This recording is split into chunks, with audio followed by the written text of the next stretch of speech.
Le 27 janvier 1945, l'armée rouge libérait le camp d'extermination d'Auschwitz en Pologne. C'est cette date qui a depuis été retenue pour marquer chaque année la commémoration de la Shoah. Ces 6 millions de victimes juives, donner la parole à des rescapés qui sont de moins en moins nombreux chaque année. Et puis également permettre à des personnalités de premier plan de s'exprimer sur le thème de la mémoire de la Shoah et de la lutte contre l'antisémitisme. C'est ce que nous allons faire aujourd'hui dans cette émission proposée par le Congrès juif européen et à laquelle s'associe également i24 News. C'est parti.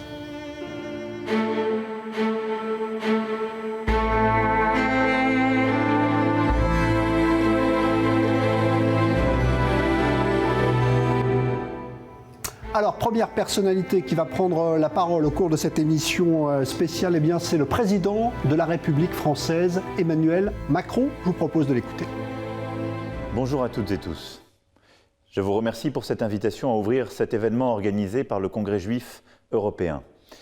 En cette veille de la journée internationale de commémoration des victimes de la Shoah, je souhaite m'associer à vous pour ce moment de recueillement, de parole, d'échange.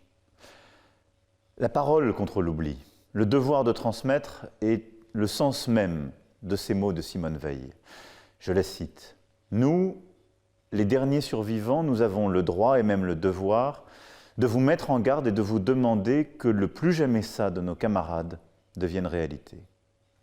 Pour rester fidèles à la promesse faite à ces survivants, il nous faut non seulement continuer sans relâche à faire vivre la mémoire des victimes, en particulier lorsque certains tentent de la falsifier, mais il nous faut aussi continuer à agir très concrètement, au quotidien, sans relâche là aussi.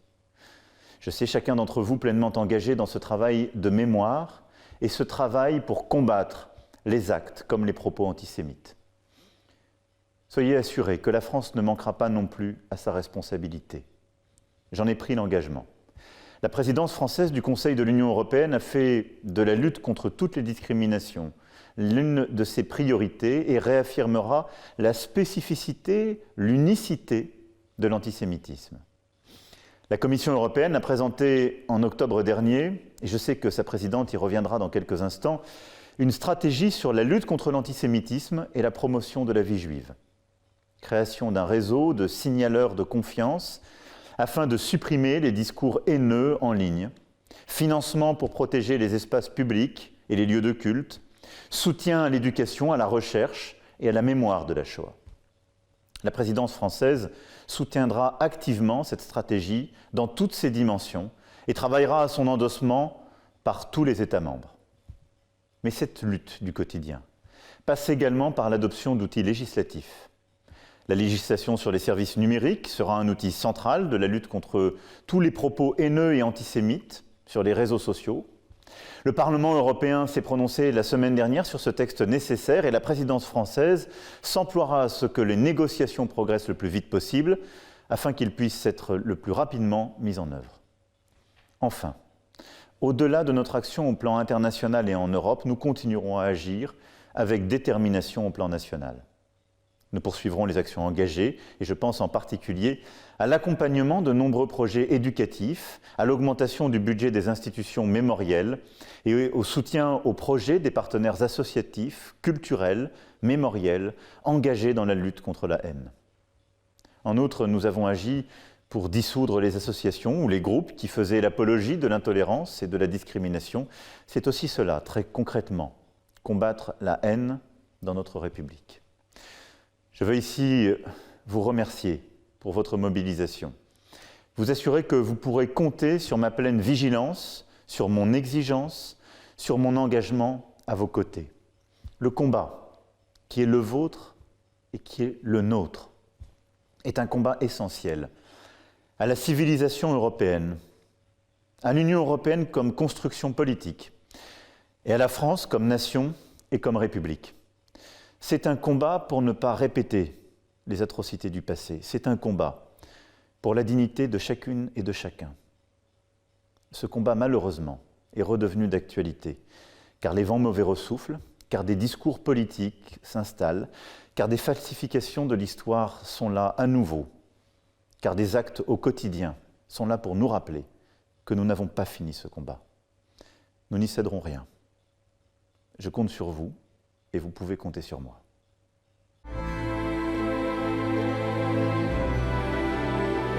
Alors, après le président de la République française, je vous propose d'écouter à présent un message délivré par la présidente de la Commission européenne, Madame Ursula von der Leyen.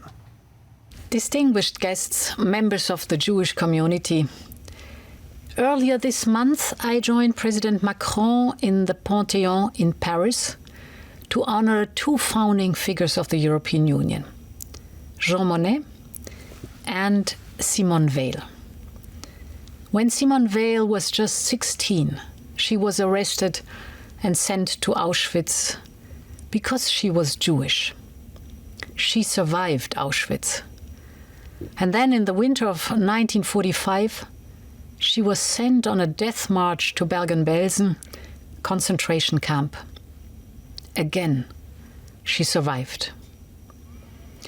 After the war, she dedicated her life to public service in France and to building a more just and humane world. She cared deeply for human rights and the rights of women. Simone Veil became the first president of the European Parliament. And having witnessed Europe's darkest hour, she helped build our future as a founding mother of the European Union. Today, we remember all those who survived and the millions who perished in the Holocaust. Anti-Semitism dehumanizes the Jewish people. It strips individuals of their rights and dignity. In Nazi Germany, the dehumanization opened the door to the Shoah. We must never forget. To remember is to make a stand to defend human dignity everywhere. So today we also look to the future. After the war, Europe was built upon the promise of peace, of putting an end to hatred and ignorance. But anti-Semitism is again on the rise. It threatens Jewish communities in Europe.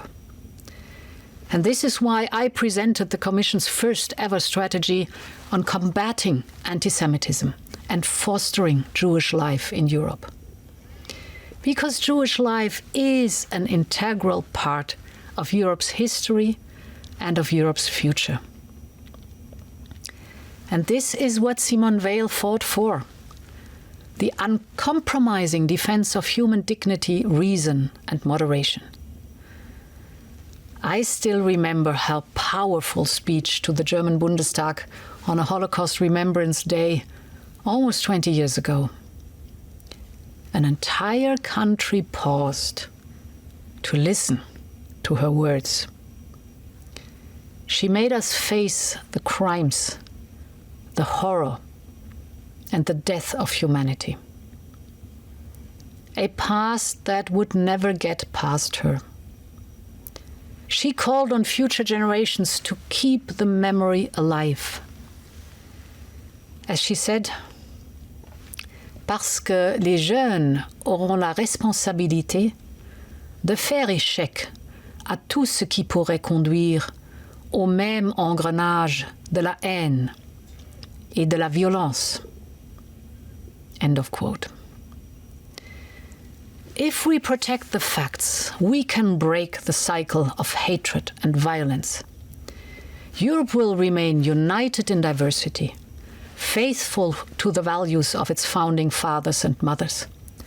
You can always count on the European Commission to stand by your side.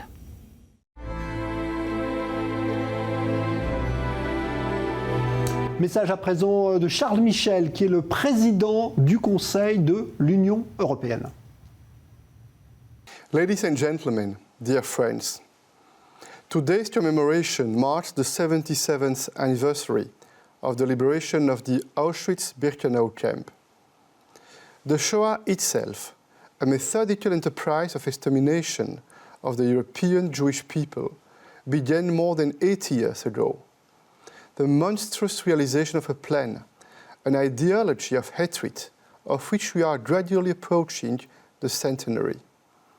Every year, we see the last survivors of this abomination leave us. Soon, no one will remain to bear witness. With each passing year, the Shoah inches towards a historical event more and more distant, more and more abstract, especially in the eyes of the younger generations of Europeans.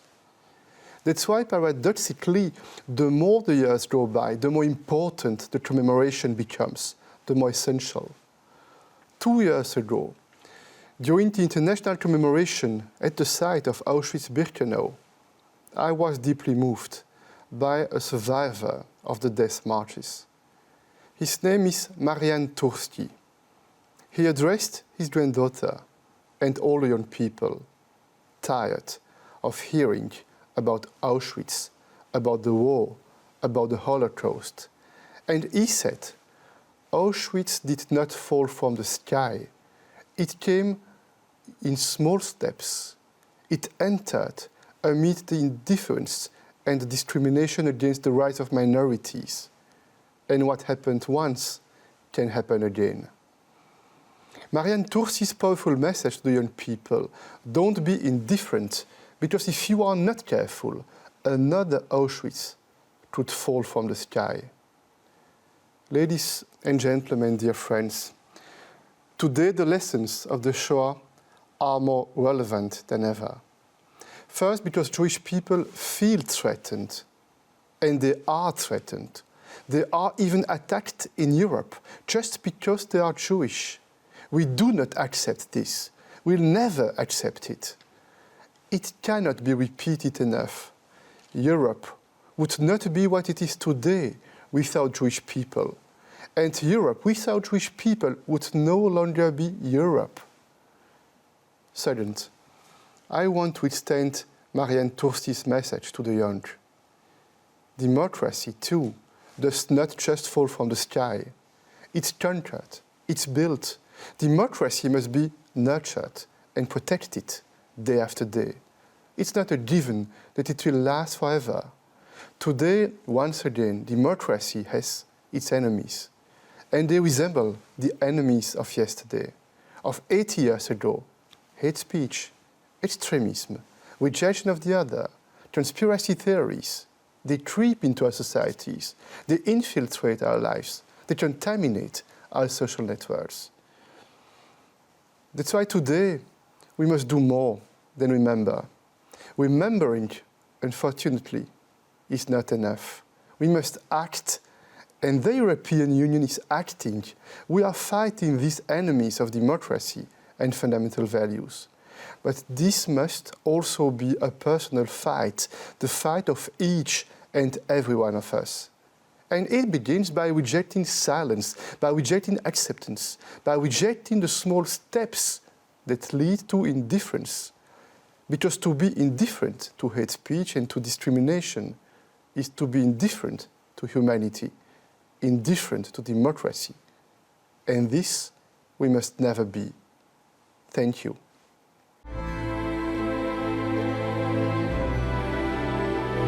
"95 years ago, on the 27th January, Tzipora Fevlovic was born in a village in modern-day Romania. She lived a happy childhood, but everything changed when, along with her classmates, she was forced out of school at the age of 14. Her crime? Being Jewish. The following years would be marked by fear, with the introduction of further legislation persecuting the Jewish community. Tzipora and her family retreated into hiding. Then, fear was matched by harrowing brutality when they were sent to Auschwitz in 1944. Tzipora would be one of the very few survivors, while her family were among the millions that were ruthlessly murdered behind wretched iron gates.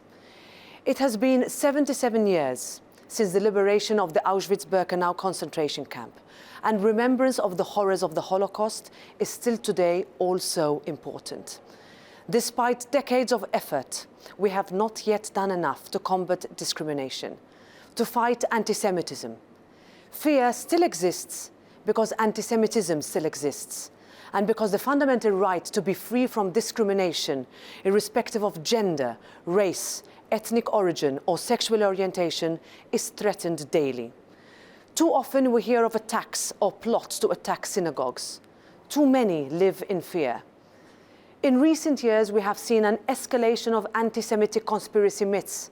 Disinformation and violence against communities move seamlessly between the online and offline world. Fear is present because the threat remains, and this is our collective failure. We must do more to make every citizen in Europe feel safe. Everyone must be free to believe whatever they want to believe, and to be whoever they want to be. This is the essence of our Europe. Our generation has a sacred responsibility to teach the lessons of history and to remind our youth of how low humanity was allowed to sink. The moment we stop talking about the Holocaust is the moment we allow the remembrance of such horrors to fade away. Don't stop talking about the Holocaust, because if we don't speak about it, there will be enough Holocaust deniers after us. That is Tsipora's message to us. The 27th of January marks an obligation for all of us to remember. This is our collective responsibility. Simone Weil, Auschwitz inmate 78651, became the first president of a directly elected European Parliament. The European Parliament's responsibility to remember is institutional, but it is also very personal. Today, we remember the atrocities committed towards the Jewish people and all the victims of the Holocaust. And we commemorate the liberation of the Auschwitz concentration camp, a liberation that signaled that there was still hope. The European Parliament will not fail to condemn resurging anti-Semitism. The European Parliament will continue to uphold our European values and fundamental human rights to bring an end to discrimination. This is our collective challenge. We will never forget. We will keep fighting. This is the European Parliament's pledge to you. Alors on écoute à présent le président du Congrès juif européen qui est donc à l'origine de cette édition spéciale. Il s'agit du docteur Moshe Kantor. Dear President Macron, dear President Michel, dear President von der Leyen, dear President Metsola, dear Vice President Skinas, my dear friend Francis Khalifa, President of CRIF, dear Holocaust survivors, Your Excellencies, distinguished guests, dear friends. Thank you for joining us for this commemoration of the International Holocaust Remembrance Day. Today we mark the 77th anniversary of the liberation of Auschwitz-Birkenau, the ultimate Nazi factory of death. On the 20th of January, we also marked 80 years since the Wannsee Conference. On that fateful day, the final solution for the extermination of Jewish children, women and men was set in motion. The Nazis had tested humanity's reaction to violent anti-Semitism twice before.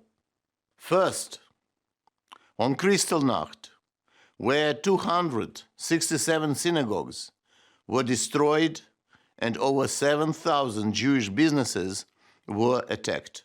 People saw their Jewish neighbors lose everything in one night, and nobody protested then. Second, by the tragedy of St. Louis, a ship full of Jewish refugees that sailed out of Nazi Germany. Not only one country was willing to take the refugees in, and the St. Louis was forced to sail back to Hamburg. After the St. Louis, it became clear that governments were not going to move one finger to prevent the extermination of the Jews. Having made certain of the world's indifference, the Nazis set out to build a machine of destruction to exterminate entire Jewish people. Most of the participants of the Wannsee Conference, the perpetrators of history's most infamous crime, paid for their deeds. And this is the lesson. Adolf Eichmann was hanged for his crime, while Reinhard Heydrich was assassinated. Others were also hanged, jailed, or committed suicide. Only calamity, shame, and eternal curse await those who follow the path of extremism. Every year, Europe's Jewish communities pay tribute to the memory of the victims of the Shoah by shining light on different aspects of this darkest period of our history. This year we have chosen to place particular focus on France. About 75,000 Jews were deported from France to Nazi concentration camps and death camps, including 986 men and women and 324 children who were sent from Drancy to Auschwitz on Convoy 77, the last large convoy of Jewish deportees in July 1944. The Vichy authorities, their police and militias, brought French Jews to French camps to be sent for extermination later. At the same time, thanks to brave and heroic acts of many righteous French, almost 3/4 of French Jews survived the Holocaust. The liberators of France, de Gaulle, and the resistance were France, but Vichy was France too. This year, the French Republic is holding the presidency of the Council of the European Union. We are delighted that the French presidency is partnering with the European Jewish Congress for this very event. I do believe that France, as home of Europe's largest Jewish community, has a vital role to play in efforts across the EU to promote the memory of the Holocaust, combat anti-Semitism, and secure the continuation of Jewish life in Europe. We have already seen a brilliant commitment from President Macron to implement the EU strategy on combating anti-Semitism and fostering Jewish life over the next 3 EU presidencies, and to develop new tools to ensure that our democratic freedoms live on. We have very high expectations on the French presidency, and we look forward to significant achievements. We owe it to the victims, and we owe it to survivors. We owe it to future generations. I do believe that the lesson of the darkest period of our European history are extremely relevant in the current situation. The Holocaust didn't begin with extermination camps or Nazi camps going village by village, wiping out entire Jewish communities. It began with blaming and dishonoring Jews. And as we know all too well, it ended with the destruction of Europe. 6 million Jews were murdered in the Holocaust, and about 60 million Europeans died in World War II. In times of political and economic uncertainty, people look for simplistic solutions to questions for which they do not have answers. It is no accident that in the midst of pandemic, extremists are spreading disinformation and conspiracy theories about Jews or the State of Israel. This shows us that we cannot rest for 1 minute as they seek to poison the minds of young people. 2022 has been designated by European Union as European Year of Youth. Governments and civil society need to focus urgently on preventing young people from falling into extremism and radicalization. Never in recent times has a younger generation been so intensively brainwashed with lies and fake news, and yet so alarmingly unaware of the facts of the Holocaust. Our challenge is firstly to give these young people hope that they have a secure economic future. This is the task of governments, and in financial terms, it will be an enormous investment. However, if we do not invest in the future of our youth, the cost to our societies will be much greater in the long term. Neither should we pretend that this will be enough by itself. This is why we must look for the most relevant influencers who have trust and confidence of the young people. Those of their own age and background, those they look up to in the worlds of sports, entertainment, and politics. We can use the same tools that are being used to promote hate and extremism, primitive populism, and conspiracy theories, not as a force for evil, but as a force for good. We cannot win the fight against anti-Semitism without winning the fight against extremism in general. And I do thank all of you who are devoted to implementing this important mission. Thank you. Survivants rescapés de la Shoah qui sont malheureusement, on le sait, chaque année de moins en moins nombreux. C'est pour ça qu'il est important de les entendre.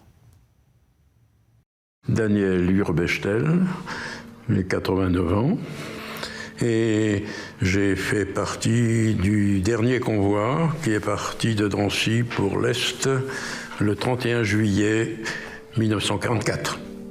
Et je suis arrivé à Auschwitz sans en avoir entendu parler au préalable. Je m'appelle Frania Averlan. Je suis née en Pologne en 1926. J'étais arrêtée en 1939, 2 ghettos, 4 camps de concentration, libérés le 8 mai 1945. Je suis la seule survivante de toute ma famille. Je m'appelle Victor Peraya. Je suis né à Paris le 4 avril 1933. J'ai été arrêté avec mes parents en 1942 et après un long séjour à Drancy, j'ai été déporté à Bergen-Belsen. Yvette Lévy, je suis née à Paris en juin 1926. J'ai vécu toute la guerre à Paris et arrêté en guise de représailles par le commandant du camp de Drancy, Aloïs Brunner, dans la nuit du 21 au 22 juillet 1944. Nous avons mis 3 jours et 3 nuits pour arriver à Birkenau. Je m'appelle Julia Valac. J'ai été arrêtée le 24 avril 1943 par dénonciation. Je suis arrivée au camp 2 mois après, à Birkenau-Auschwitz, le 26 juin 1943. Après, on m'a mis à Auschwitz, et après, il y a eu la route de l'amour. Voilà. Bien, je m'appelle donc Élie Buzyn. Je suis né le 7 janvier 1929 en Pologne, à Lodz. Mes parents ont été assassinés sauvagement dans les chambres à gaz et incinérés dans les fours crématoires de Birkenau. Voilà. Je m'appelle Francine Christophe. Je suis née en 1933. J'ai été arrêtée à la ligne de démarcation le 26 juillet 1942. Alors, étant fille de prisonnier de guerre, j'étais protégée par la Convention de Genève. Ce qui fait qu'au lieu d'être déporté dans un camp d'extermination, j'ai été déporté dans un camp de concentration. Voilà pourquoi je suis encore en vie. Nous, les derniers survivants de la Shoah, nous qui avons connu l'internement et la déportation, la violence et l'humiliation, le froid et la faim. Nous qui avons côtoyé la mort. Aujourd'hui, nous prenons la parole afin de témoigner une fois encore des conséquences de la barbarie, de l'intolérance et de l'antisémitisme. À l'heure où les extrémismes gagnent partout du terrain, jusqu'à notre dernier souffle, nous vous demandons de transmettre notre histoire, de la défendre contre toute tentative de banalisation ou de négation, de rapporter nos paroles et de dire le nom de nos camarades disparus. Demain, nous comptons sur vous pour ne rien laisser passer, pour vous élever contre toute forme d'antisémitisme, de racisme et contre tous les génocides. La vigilance n'est pas un vain mot. Restons vigilants.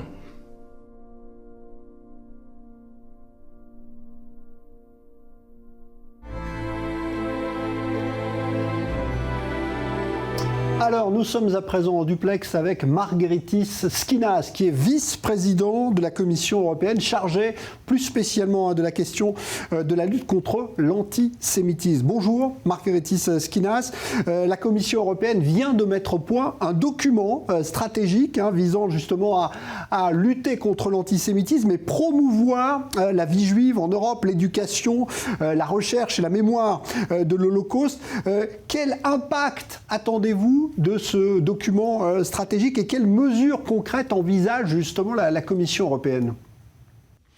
Bonjour à toutes et à tous. Permettez-moi tout d'abord de remercier le Congrès juif européen, la présidence française du Conseil et le Conseil représentatif des institutions juives de France pour l'organisation de cet événement.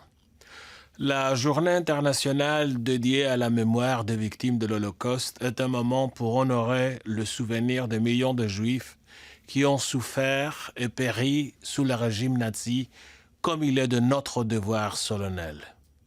C'est également un moment où nous devons réfléchir à ce que nous pouvons faire pour que de tels horreurs ne se reproduisent jamais plus.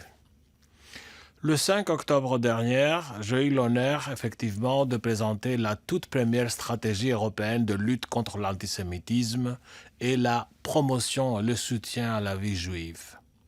Avec cette stratégie, nous marquons un tournant en Europe. C'est notre promesse d'un avenir pour la vie juive en Europe. Plusieurs générations après la fin de la Shoah, nous voyons avec inquiétude une hausse de l'antisémitisme en Europe. L'antisémitisme est incompatible avec notre mode de vie européen, avec nos valeurs fondamentales. C'est pourquoi, au sein de cette commission, nous avons décidé d'intensifier considérablement la lutte contre l'antisémitisme. L'éducation reste et restera le moyen le plus précieux pour faire barrage aux préjugés et à la haine. Chaque enfant d'Europe devrait apprendre c'est ce qu'a été l'Holocauste, c'est ce que c'est la vie juive et c'est ce que c'est l'antisémitisme.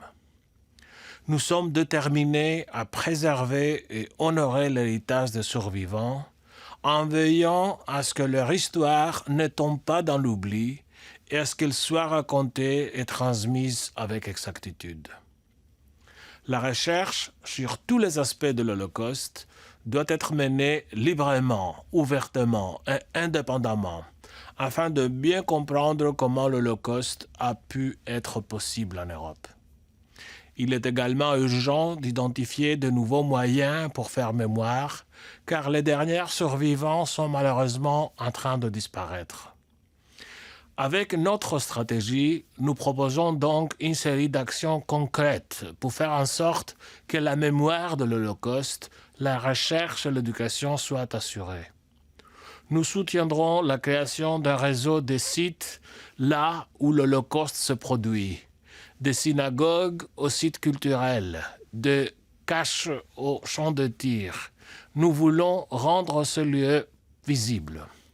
Cela permettra à chacun de retracer la continuité de la présence juive en Europe et facilitera les initiatives locales de visite et de restauration de ces sites culturels et commémoratifs. Et grâce à notre programme sur la citoyenneté, l'égalité, les droits et les valeurs, nous avons considérablement augmenté notre financement pour le projet pour la mémoire de l'Holocauste. L'appel pour cette année 2022 est ouvert jusqu'au 24 mars, avec 8 millions d'euros disponibles. Nous continuerons également à financer des projets de recherche sur l'Holocauste via notre programme de recherche Horizon Europe. Un dernier exemple, dans la mesure où les chaires universitaires sur l'antisémitisme et l'histoire juive dans l'Union européenne ne sont que peu connectées, nous avons décidé de créer un centre européen de recherche sur l'antisémitisme contemporain, afin de renforcer et de compléter la recherche liée à l'Holocauste. Alors, nous savons que la lutte contre l'antisémitisme représente l'un des défis importants de la démocratie en Europe actuellement, avec tout ce que l'on voit, notamment à l'occasion de la pandémie de coronavirus, les phénomènes conspirationnistes qui utilisent beaucoup d'ailleurs des symboles liés à l'Holocauste. Comment est-ce que la Commission européenne veut surmonter ces défis? Allow me to reply to this question in English for the many non-Francophone friends who are following us today. The COVID-19 pandemic has shown how old anti-Semitic prejudice can resurge and fuel new conspiracy myths and hatred, both online and offline. The comparison of pandemic measures with policies that led to the genocide of the Jewish people minimizes and trivializes the experiences of Holocaust victims and survivors. This is unacceptable. These comparisons to the Holocaust are damaging to historical truth. They dilute the understanding of the specificity of the Holocaust. Holocaust distortion, if left unchallenged, nourishes anti-Semitism, polarizes and creates dangerous forms of nationalism. This constitutes a threat to our democracies. And as history has unfortunately taught us, we should not take our democracies for granted. We have a strong tool to fight this through legal instruments. Hate speech relating to the condoning, denial, or gross trivialization of the Holocaust is criminalized at the EU level under the 2008 Framework Decision on Combating Racism and Xenophobia. All member states are obliged to include this prohibition in their national legislation. And most member states have done so. But the Commission has been obliged to launch infringement procedures against some of the member states that failed to transpose correctly this law into their national legislation. We are counting on their full cooperation to remedy these deficiencies. In addition, we will continue to support and strengthen the awareness-raising campaign on countering Holocaust distortion with a #Protect the Facts campaign, together with the International Holocaust Remembrance Alliance, the United Nations, and UNESCO. Everyone can join this campaign on social media and take an active part in countering Holocaust distortion. I strongly encourage all of your viewers to do so. This dark part of our history concerns us all and can only be countered if we hear and share the truth of what happened. Alors on va parler de l'avenir maintenant, Margaritis Schinas. La Commission européenne veut permettre aux jeunes Européens de perpétuer cette mémoire de l'Holocauste. Comment les sensibiliser, notamment face à la menace que représente l'antisémitisme? To shape Europe's future, young Europeans need to understand their past. It is our duty and commitment to ensure that every European child learned the lessons of the Holocaust.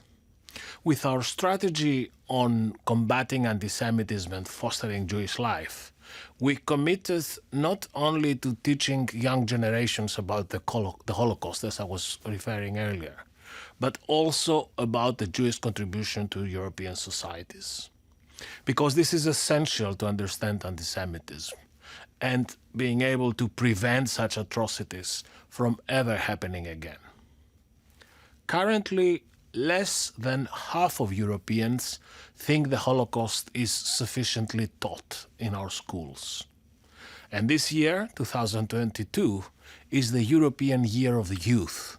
And as part of these celebrations, we will be supporting the development of a network of young European ambassadors to promote Holocaust remembrance in schools, universities, and vocational and training institutions. Teachers will also be empowered to address the Holocaust and anti-Semitism. We will support their educational professional training together with UNESCO and the OSCE during the 2023-2024 period. We, here in the European Commission, can also support our member states to implement reforms in their school curricula to better tackle discrimination, intolerance, hatred, racism and anti-Semitism, and include Holocaust education as from primary school. We will also address anti-Semitism online. We are determined to work with the platforms, with industry and IT companies, and we will strengthen civil society organizations, trusted flaggers and fact-checkers. Finally, as a contribution to public awareness of the Shoah, we will, for the first time this year, illuminate our headquarters, the Berlaymont building, with a projection of We Remember on the Day of Holocaust Remembrance. This shows that the Commission takes a stand. We say never again, and we really mean it. And our strategy is the most tangible proof of our determination. It is our commitment to a future for Jewish life in Europe, for a Europe free from anti-Semitism and any form of discrimination, for an open, inclusive and equal society for all.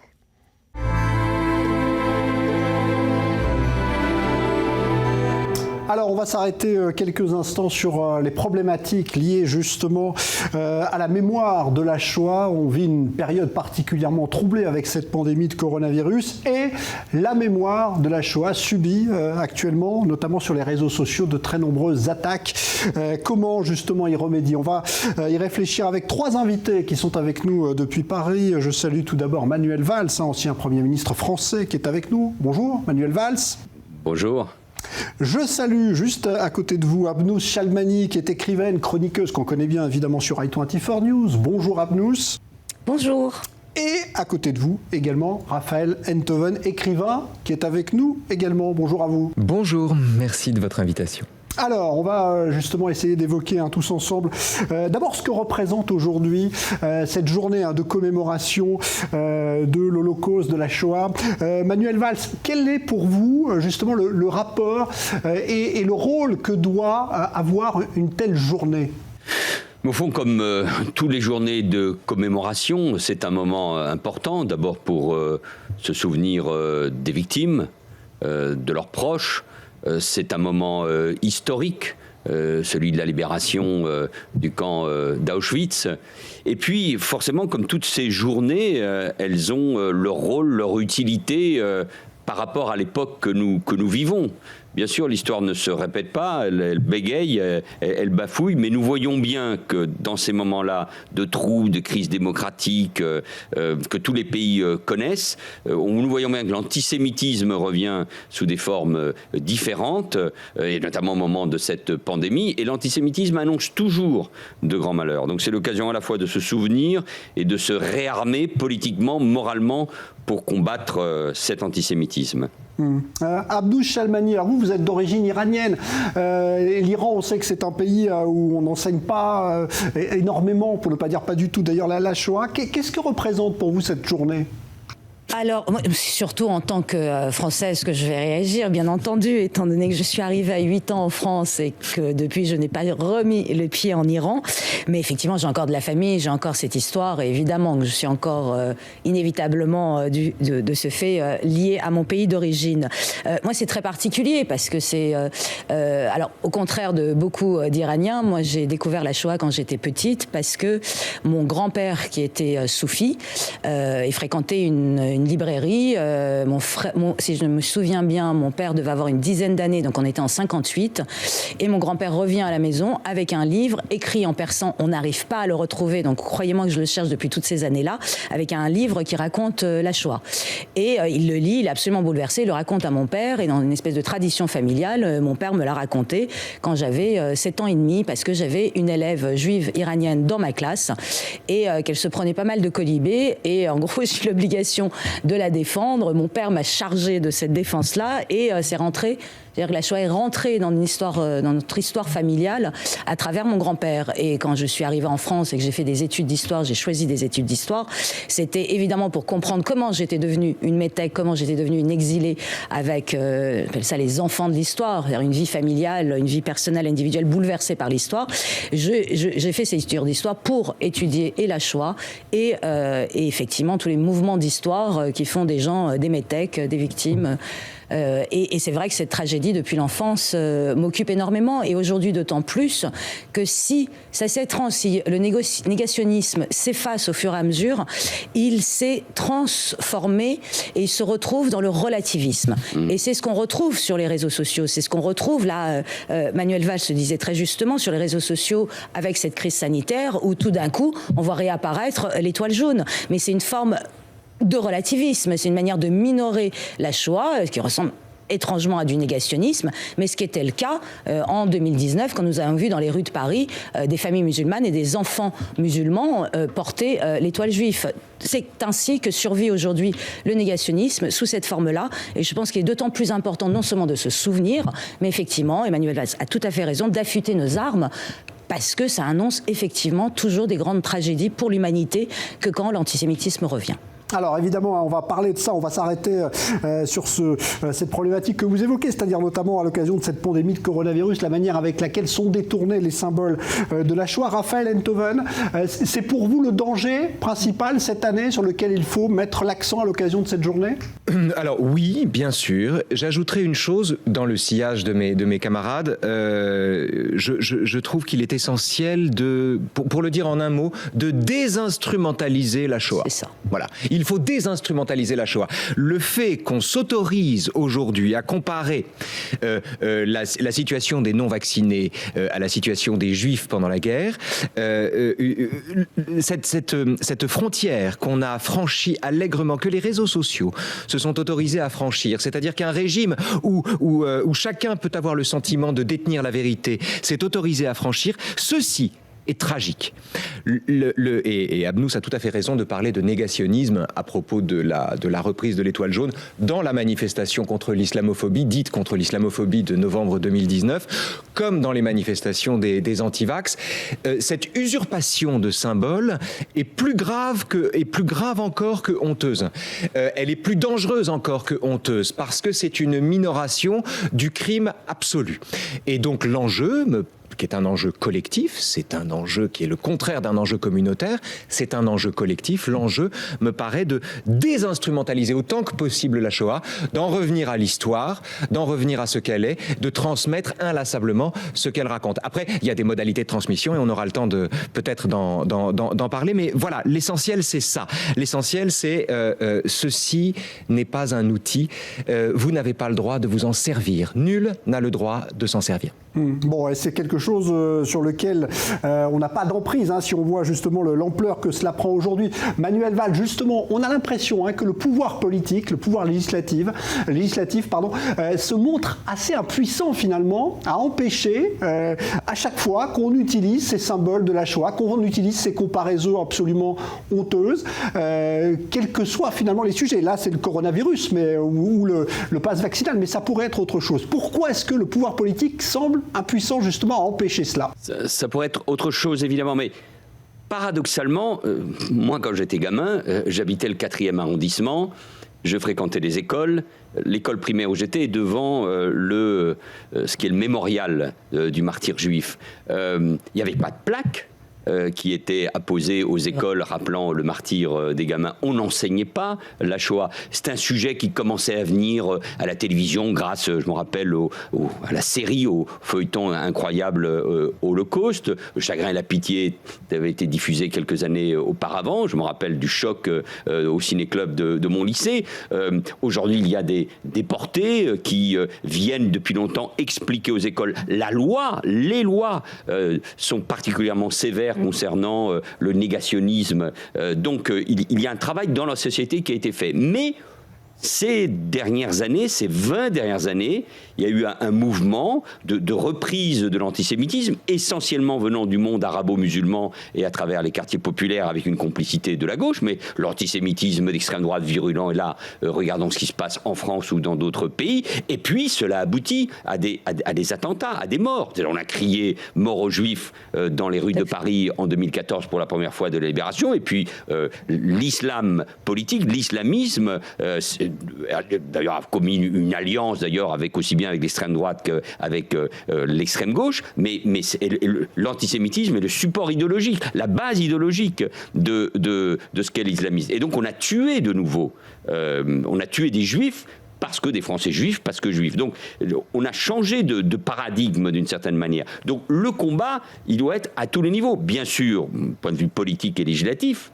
il ne faut jamais s'arrêter, il faut aucune complaisance par rapport à cela, mais c'est toute la société qu'il faut mobiliser et ne pas accepter, en effet, Raphaël Enthoven a raison, toute instrumentalisation, toute utilisation de cette mémoire, et ça ne doit pas être qu'une posture morale ou une posture historique, ça doit être un combat profondément politique. Et j'ajouterais que ça ne doit pas être seulement une posture légale. Parce que la loi n'y suffit pas. La loi n'y suffit pas, c'est à l'ancien Premier ministre que je le dis, vous le savez mieux que nous, la loi n'y suffit pas. On ne peut pas, avec la loi, régler la totalité des problèmes que pose l'antisémitisme. Par exemple, quand un professeur de philosophie qui s'appelle René Chiche écrit « Pour la première fois depuis la promulgation du statut des Juifs en 1940, des citoyens qui n'ont enfreint aucune loi sont punis, interdits d'accéder à certains lieux, mis au banc de la société et stigmatisés. Passe vaccinal, dites-vous, non, pas vers l'enfer. » Quand un homme écrit une connerie pareille, quand un type qui est nanti de son autorité de prof de philosophie, écrit une sottise de cette ose une analogie, une comparaison aussi folle, il est dans les clous de la loi.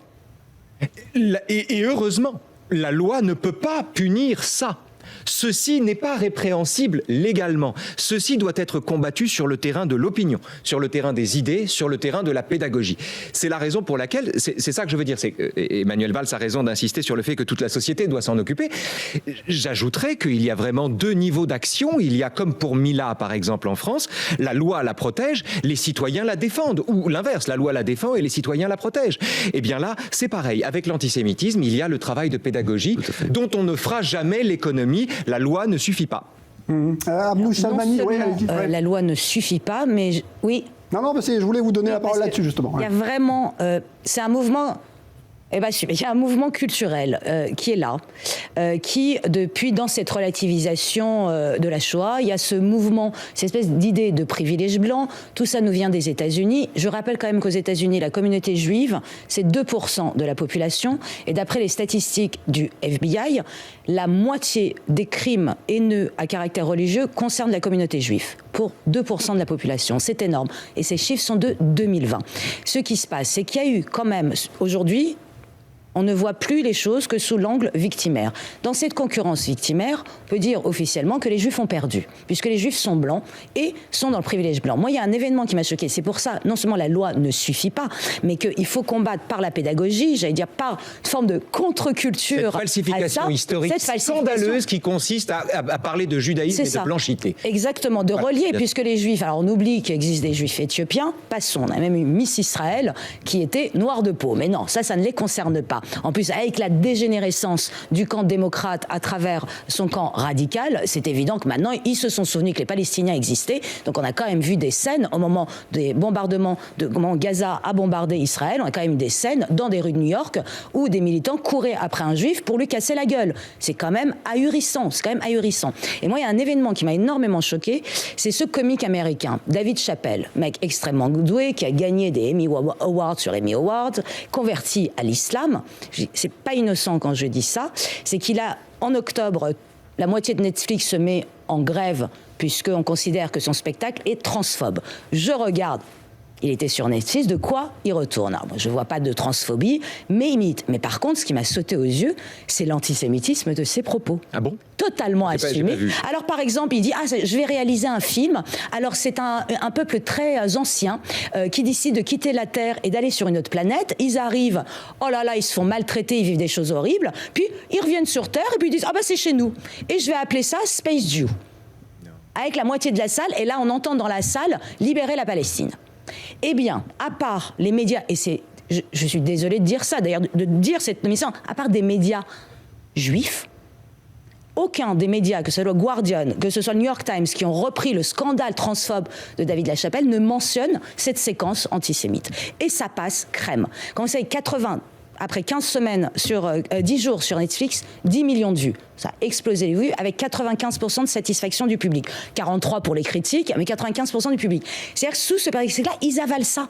C'est-à-dire que personne n'est là dans des journaux pour leur dire « Attention, ce spectacle que vous venez d'entendre, c'est quand même gavé de remarques antisémites. » Et c'est comme ça que cet antisémitisme devient mainstream, devient normal dans la concurrence victimaire. Les Juifs ont trop bien réussi socialement. Dans la tête de ces gens-là, un Juif pauvre n'existe pas.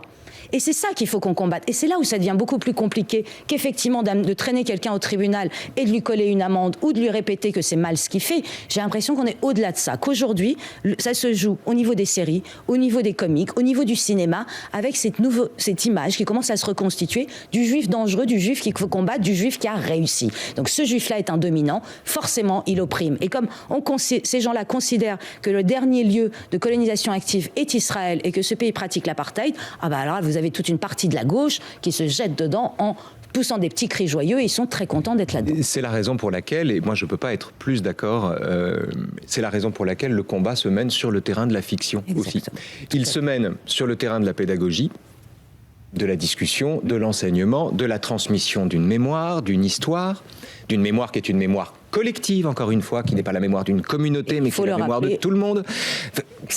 Mais c'est tout à fait juste, pardon, il faut arrêter que les politiques arrêtent à chaque attentat qui concerne la communauté juive d'aller présenter leur condoléances à la communauté juive. C'est la communauté nationale. Rien que cet élément de langage instaure une distinction entre les juifs et nous. Ça va plus loin que ça. Il y a même un tweet d'Éric Zemmour dans lequel il parle des Français innocents. C'est-à-dire que subliminalement, Éric Zemmour reprend l'expression de Raymond Barre au moment des attentats de l'attentat de la rue Copernic. Même des Français innocents. Il reprend subliminalement cette expression et il l'assume tranquillement en disant il y a les délinquants étrangers et les Français innocents. Mais bon, donc le combat doit se mener sur le terrain de la pédagogie, sur le terrain de l'histoire. Il faut avoir entendu Français innocents pour comprendre ce que Zemmour est en train de faire quand il dit ça. Le combat se mène sur ce terrain-là, mais il se mène aussi, et c'est ça qui est important, je crois, sur le terrain de la fiction. Tout à fait. Et de la dérision, de l'humour et de la fiction. Voilà. Ouais. Alors, je voudrais que Manuel Valls nous donne son avis parce que c'est vrai qu'on parle des solutions, on cherche des solutions aujourd'hui. On a vu que la loi ne pourrait pas tout faire. Il y a aussi le problème de l'éducation puisqu'on a vu que ce sont les jeunes générations qui sont de plus en plus touchées par cette espèce d'effacement aussi de ce qu'a été la tragédie de la Shoah. Comment aujourd'hui, Manuel Valls, on peut réfléchir à des solutions peut-être nouvelles pour relancer dans les esprits de ces jeunes qui aujourd'hui n'ont quasiment plus en phase 2 de survivants pour leur raconter ce qu'était la Shoah. Comment est-ce qu'on peut essayer de trouver de nouvelles solutions aujourd'hui?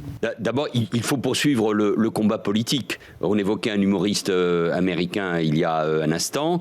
C'est le combat que j'ai mené, évidemment pas seul, contre Dieudonné il y a quelques années. Et au fond, avait le même succès, et d'ailleurs pas que parmi des jeunes de banlieue. Non, ça touchait un public extrêmement divers. Quand on comme on remplissait des zéniths au début des années 2000, c'est parce qu'il y avait un problème. Donc là, c'est un combat à la fois juridique, politique qu'il faut mener, et surtout casser cette idée qui existe notamment dans la jeunesse. Je me rappelle très bien dans ce combat quels étaient les retours que j'avais de 2 poids 2 mesures.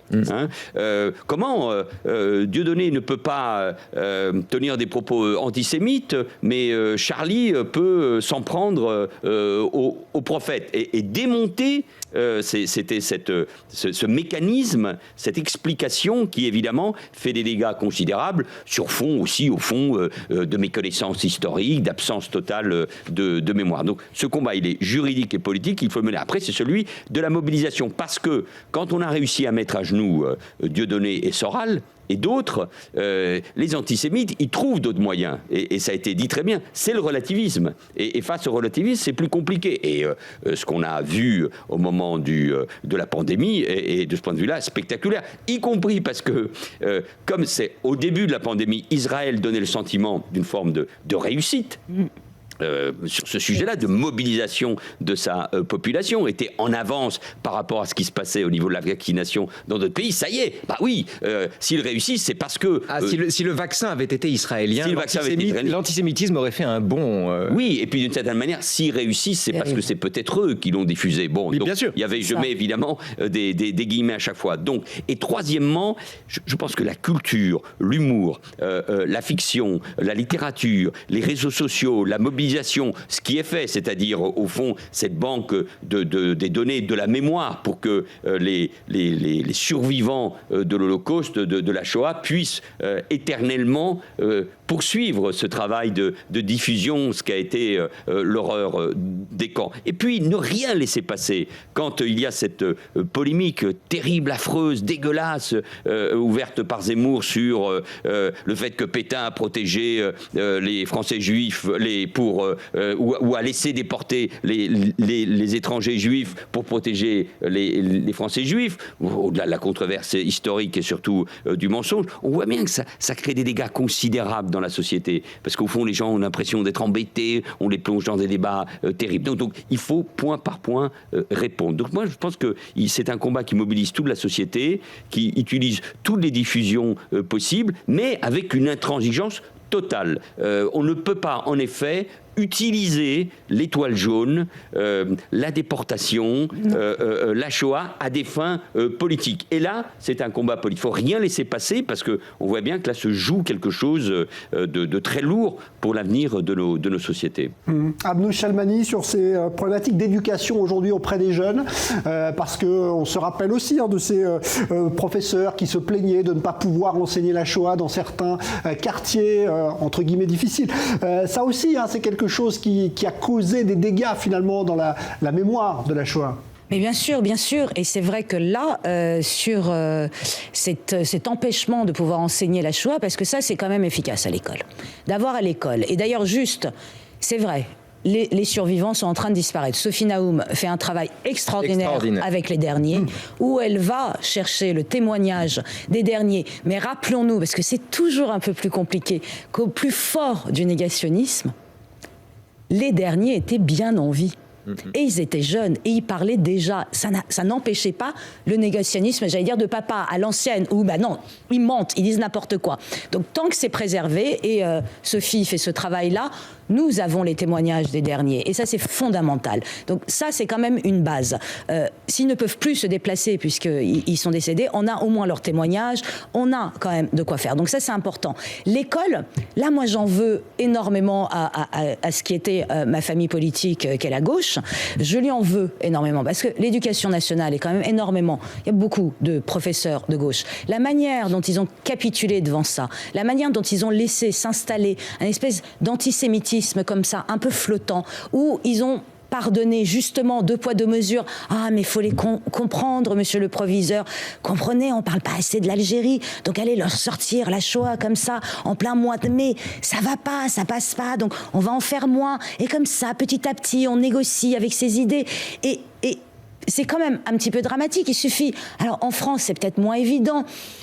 Jean-Luc Mélenchon dérape régulièrement, mais on a l'exemple anglais, on a sa défense de Corbyn. Si le chef des socialistes anglais est tombé, c'est à cause du Likoud. Qu'est-ce que c'est que cette histoire complotiste? C'est ce qu'a dit Jean-Luc Mélenchon. Oui. Et d'ailleurs, c'est assez intéressant. Le frère de Corbyn, aujourd'hui, est à la tête du mouvement anti-vax. Il dit n'importe quoi.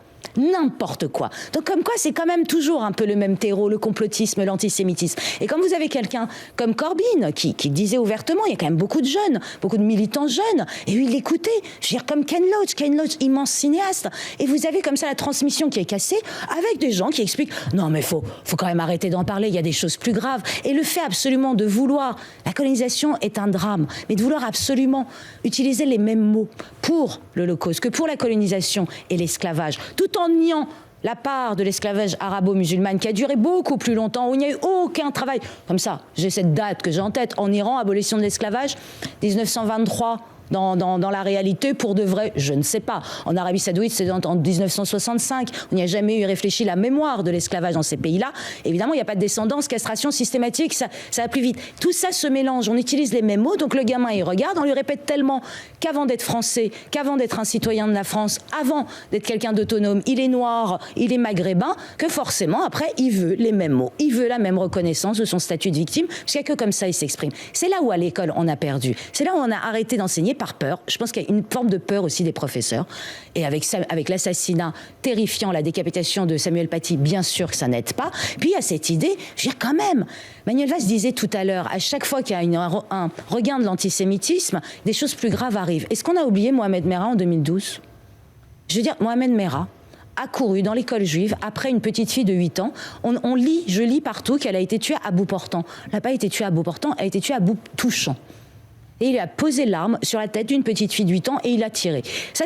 Et c'est vrai, Marceline Loridan avait raison à l'époque, il n'y a pas eu assez de monde dans ces manifs. Parce que quelque part, ce n'était que des juifs. Qu'est-ce qui s'est passé c'est 2015. C'est d'abord Charlie et ensuite le 13 novembre. Donc là, les fameux Français innocents qui reviennent.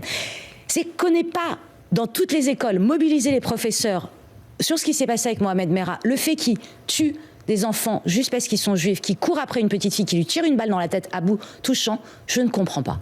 Là, il y a un problème. Donc c'est là où aussi la gauche est comptable de cet antisémitisme. Il y a un changement, et on peut le regretter, c'est en janvier 2015. Sans doute, s'il n'y avait pas eu Charlie, ça leur aurait été plus difficile. Exact. Nous avions eu du mal à mobiliser du monde dans la rue quelques semaines auparavant, après un crime, une agression, un viol antisémite à Créteil. Je l'avais dénoncé, j'avais dénoncé la passivité de la société face à cela. Il se passe quelque chose en janvier, il se passe quelque chose quand je dis que la France sans les Juifs ne serait pas la France, et c'est à partir de ce moment-là qu'il y a une prise de conscience. Mais cette prise de conscience, elle ne suffit pas, il faut la travailler en permanence. Il y a un travail qui est fait à l'école, il y a des professeurs qui sont particulièrement courageux, mais c'est vrai qu'il y a une pression permanente qui arrive et il faut lutter contre cette pression, protéger ses enseignants, leur donner les outils de faire passer les passages. Et il faut expliquer qu'en plus cet antisémitisme, je le répète, si on le laisse passer, il est l'ouverture à toutes les haines et à tous les rejets dans nos sociétés. Et puis, au sein même de l'école, on peut mettre en œuvre plus que des méthodes, des textes. Par exemple, quand on a une classe problématique avec des élèves qui n'ont pas envie d'entendre parler de ci ou de ça, ou qui ont lu sur Internet que ci, que ça, etc. Bon, on prend si c'est un homme. J'allais dire tout simplement. Tout simplement. Ça a été écrit en décembre 45, les enfants, ça a été écrit en décembre 45. Ce sont des souvenirs frais. On prend si c'est un homme. On le lit patiemment, chapitre par chapitre. Alors évidemment, si on a un bon professeur, il s'arrête sur le chapitre 11 et sur la scène où ils vont porter la soupe avec le piccolo, Jean-Samuel, et où portant la soupe avec le piccolo, Jean-Samuel, il parle toutes les langues, mais il connaît pas grand-chose, alors il faut lui apprendre des choses. Donc il lui apprend les vers de Dante. Et Primo Levi, génialement, restitue la discussion dans sa fragmentation. C'est-à-dire qu'il ne restitue pas le vers de Dante impeccable qu'il a sous les yeux, mais il le restitue tel qu'il s'en est souvenu alors qu'il était dans les camps. Et on insiste à ce moment-là sur la fonction de la mémoire. qui est de sauver ce qui peut l'être, qui est de préserver les reliques. Et en fait, en loose day, en lisant une histoire qui est une histoire poignante, on peut arriver à des considérations métaphysiques fines sur la mémoire pour un public qui, ne nous ayant pas vu venir, si j'ose dire, c'est-à-dire n'ayant pas vu venir tout simplement un enseignement en profondeur de cette question, s'est laissé happer par l'histoire. L'histoire, je dis narrativement, littérairement, pédagogiquement, c'est un bon outil de mettre l'histoire avec un petit H au profit de l'histoire avec un grand H et de les faire entrer dans cette tragédie par l'entremise d'un récit qui en lui-même ne lâche pas son lecteur. Donc moi je crois aux vertus de la lecture, je crois encore à la puissance subversive des livres, même si ça ne suffit pas, même si tous les autres problèmes sont vrais, même si Abnous a raison, Manuel a raison bien sûr, et même si, et j'ajouterais d'ailleurs que le fait qu'en France aujourd'hui il n'y ait qu'un seul collège qui porte le nom de Samuel Paty me paraît une démission générale de la société devant un régime de terreur. Tout ça au nom des bons sentiments, de la tolérance et du respect. La seule réalité, c'est que tout le monde est terrifié et que c'est une victoire de la terreur. Donc bien sûr, il y a d'autres problèmes, mais à l'intérieur même de la classe, il y a des outils qui permettent de transcender les débats, qui permettent de transcender les oppositions traditionnelles parce qu'on entre par la grâce d'un texte vraiment dans le cœur du problème. Et c'est la vertu des profs. C'est vrai, tout à fait. Je voudrais qu'il nous reste quelques instants, je voudrais qu'on termine, non pas sur de l'optimisme, parce que je ne sais pas si l'optimisme aujourd'hui est de mise, mais quand même, sur ce qui vous donne à vous l'impression que ce combat peut être gagné. Je vais vous demander à chacun une petite minute là-dessus pour terminer. Je vais commencer avec vous, Manuel Valls. Est-ce qu'il y a aujourd'hui des raisons d'espérer?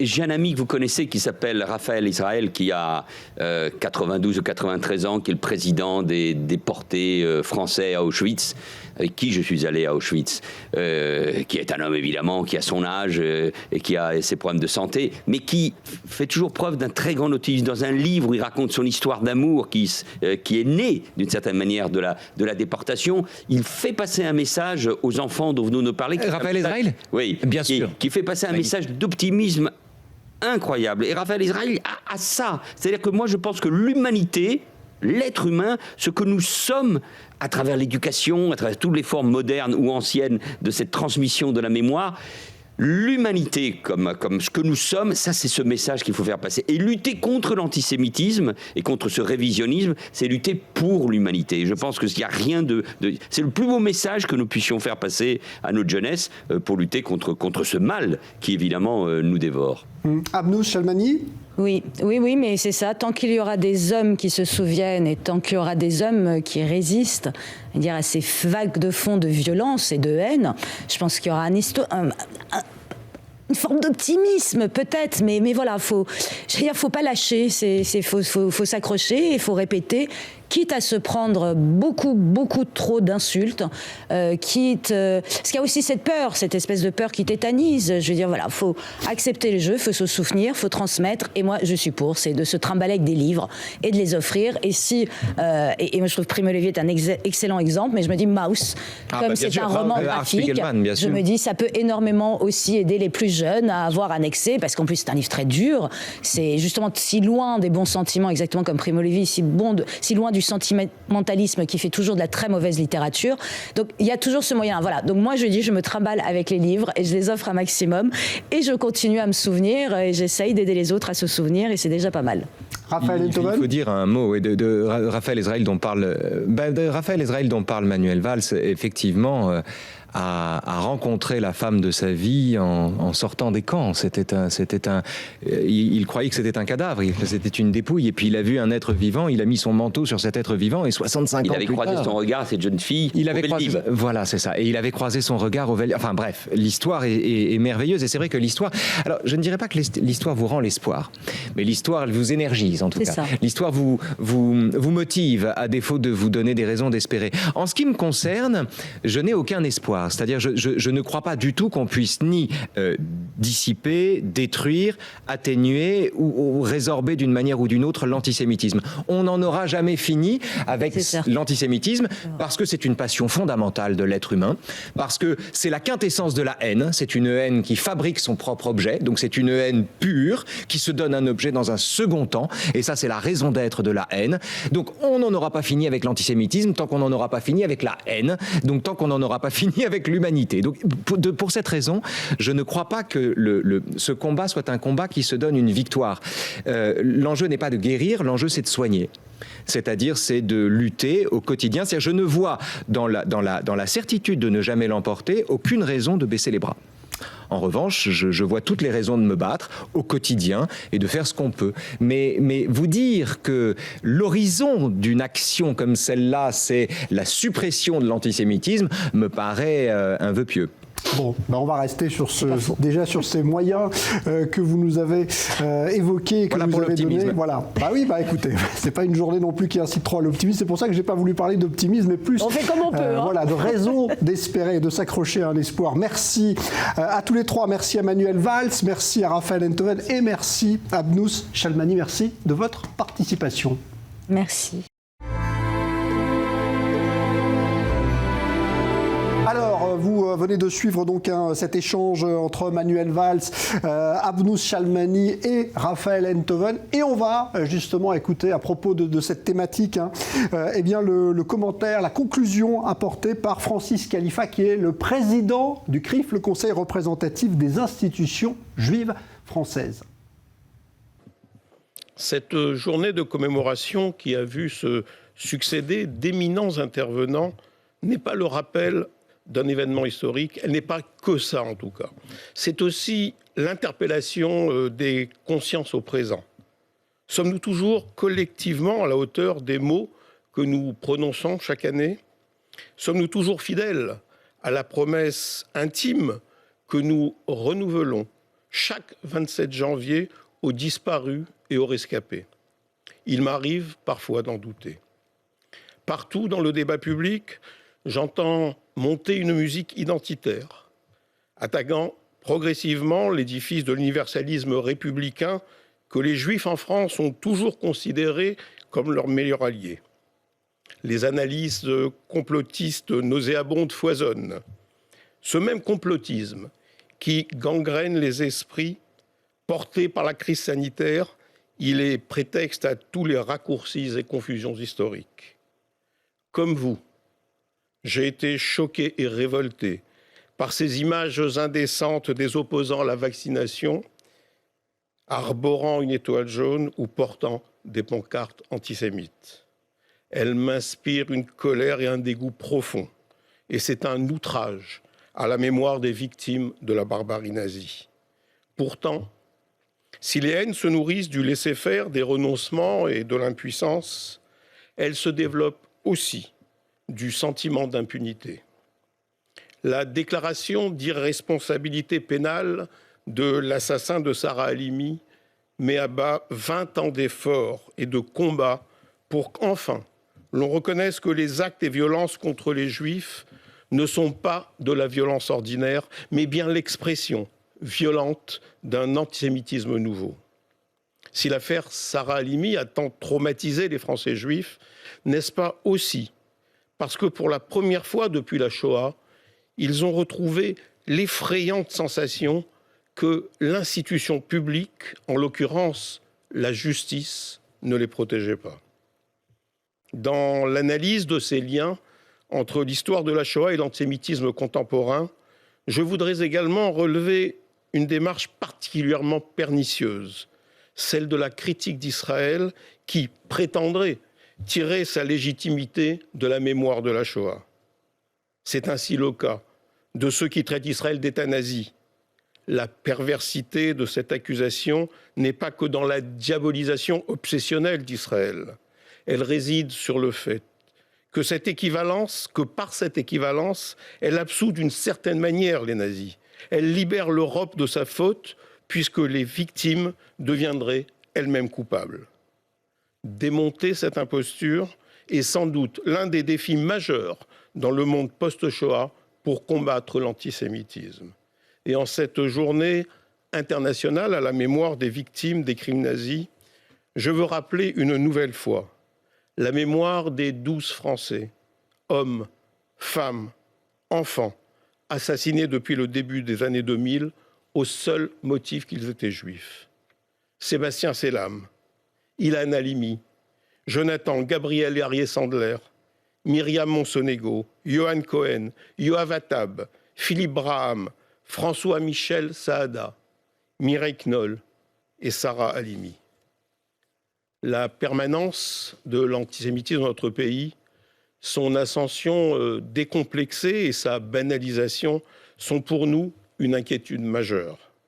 Une étude de l'IFOP indique que 70% des Français juifs ont déjà été victimes d'antisémitisme. Et plus encore, ce chiffre monte à 84% pour les 18-24 ans. Cette même étude nous apprend que 34% des Français juifs se sentent menacés au quotidien contre seulement 8% de l'ensemble des Français.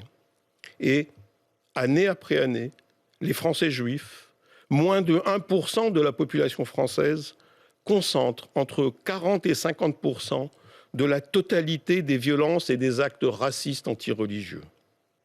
En 2021, comme les années précédentes, les Français juifs ont été insultés, harcelés, menacés, volés, agressés ou frappés parce que juifs. La lutte contre l'antisémitisme a besoin d'efficacité et de résultats, car les haines se nourrissent du laisser-faire, des renoncements et de l'impuissance. Je sais l'engagement des pouvoirs publics contre l'antisémitisme, le racisme et la haine anti-LGBT.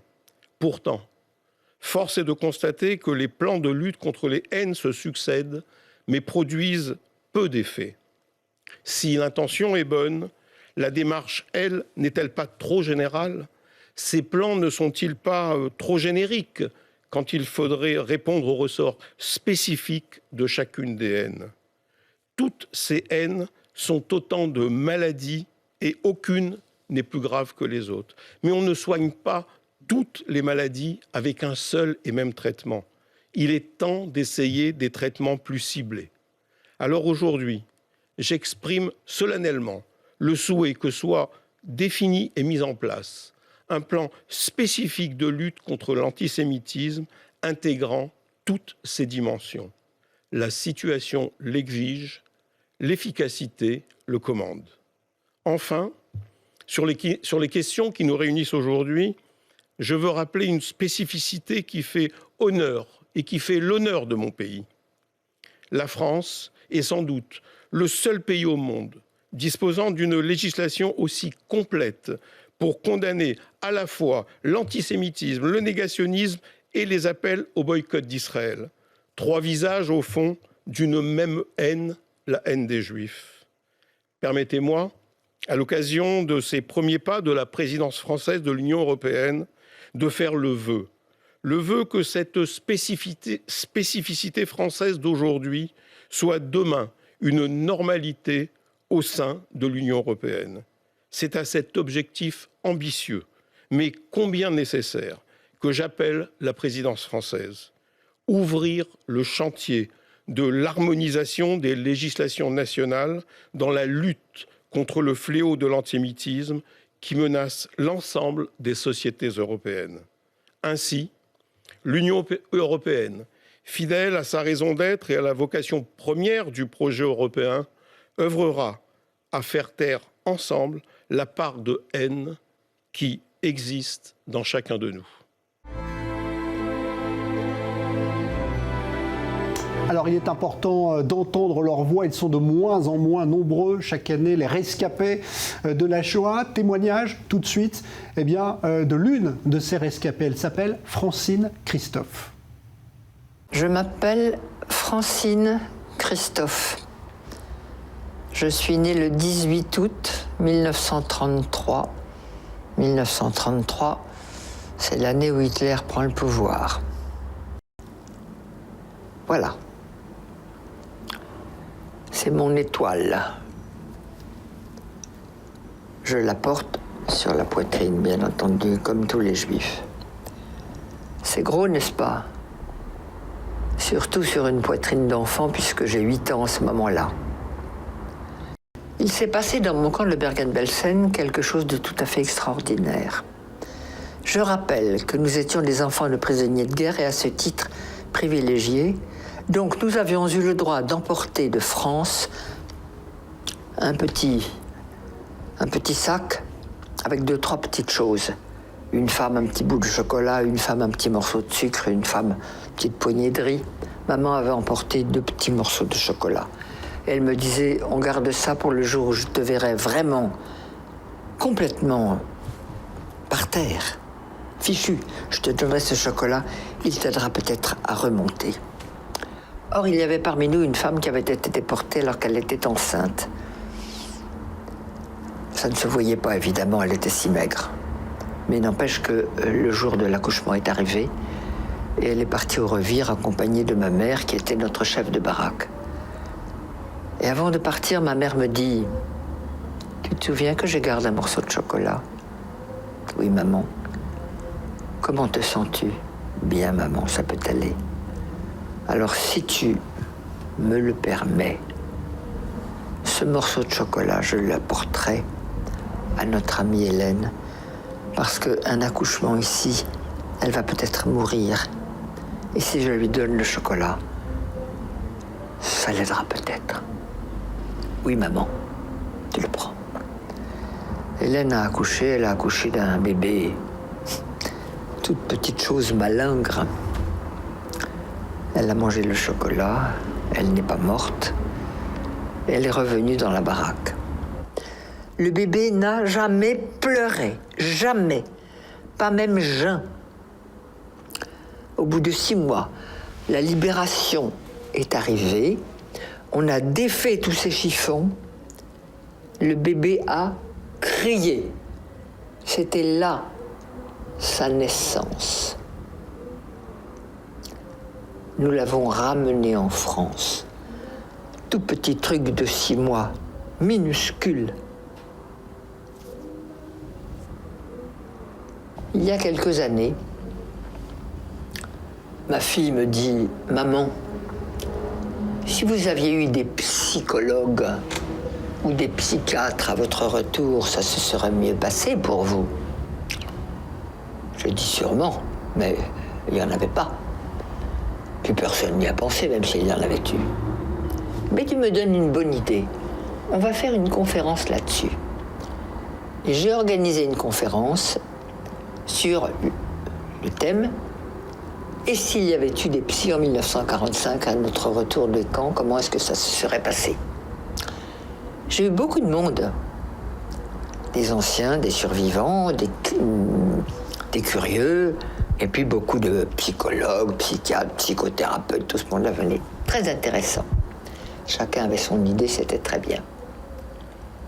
Et puis il y a une femme qui est arrivée et qui a dit « Moi, j'habite Marseille, je suis médecin psychiatre.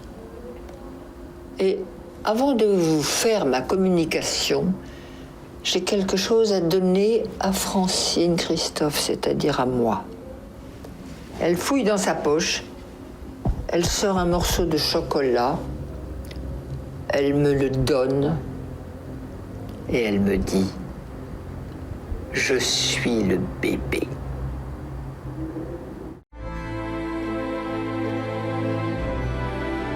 Je vous propose d'écouter à présent, interprété par le cantor Shai Abrahamson, eh bien, cette prière pour l'élévation de l'âme El Malé Rachamim.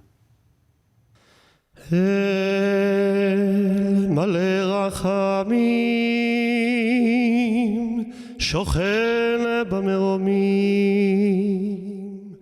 Dayan Alemanot, Vavi יתומים, המצא מנוחה נכונה על כנפי השכינה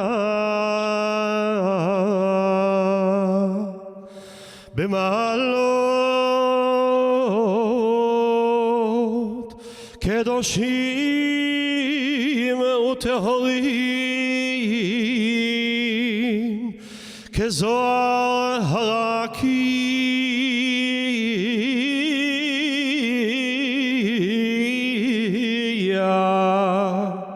מאירים ומזהירים לנשמות 6 המיליונים אחינו ואחיותינו, רבבות רבבות אלפי ישראל,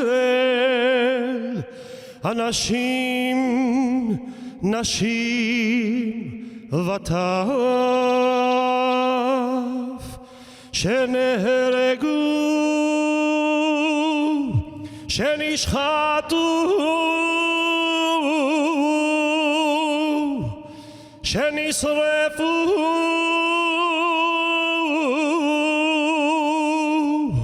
שנחנקו, שנקברו חיים ושומטו בכל מיני מיתות משונות ואכזריות בידי הגרמנים הנאצים ועוזריהם, ושהלכו לעולמם על קידוש השם.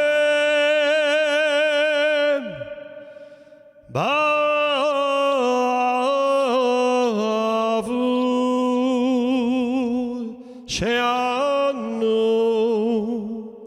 מתפללים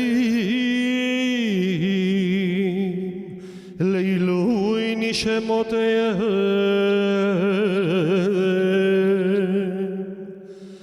לכן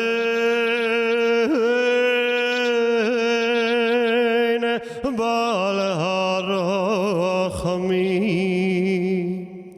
יסתירם בסתר כנפיו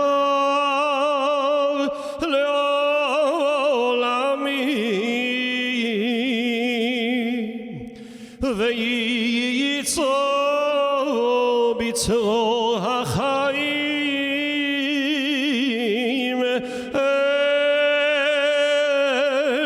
את נשמותיהם בגן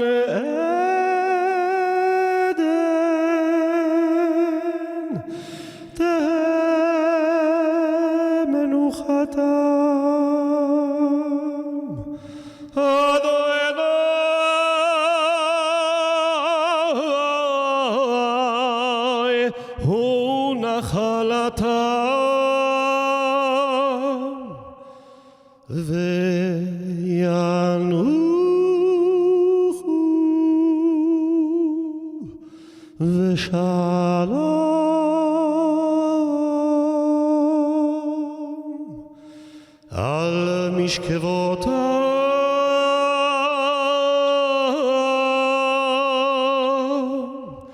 ונאמר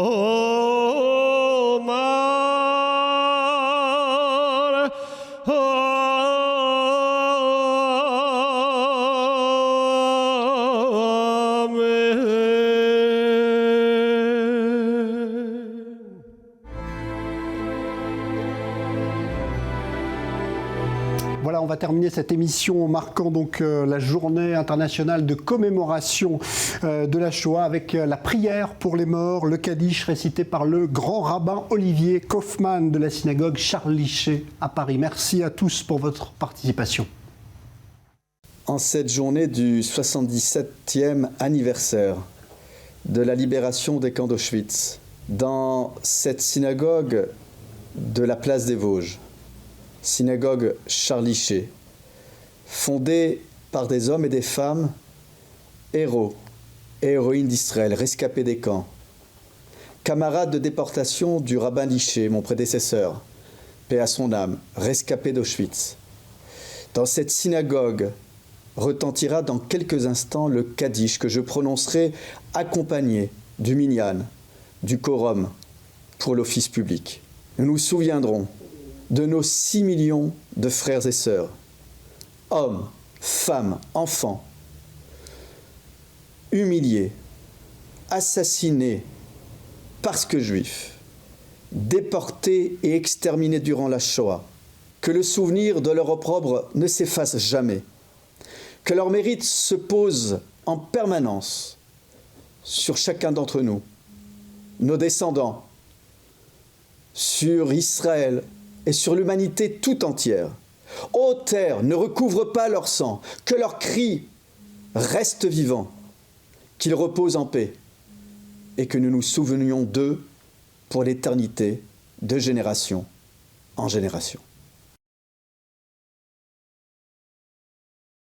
Yisgadal veyiskadash sheme rabo ve'olmo divro chiruse ve'yamlich malchuse bechayechan uviomechan uvechaye dechol bes Yisrael ba'golo uvizman kori ve'imru amen.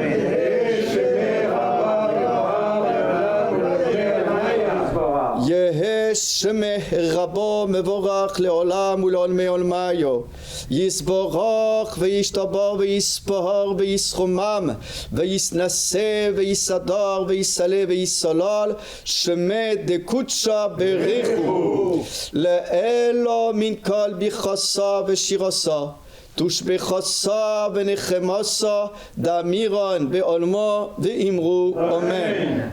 יהא שלמה רבו מן שמעיו וחיים טובים עלינו ועל כל ישראל ואמרו אמן. עושה שלום במרומיו הוא יעשה שלום עלינו ועל כל ישראל ואמרו אמן.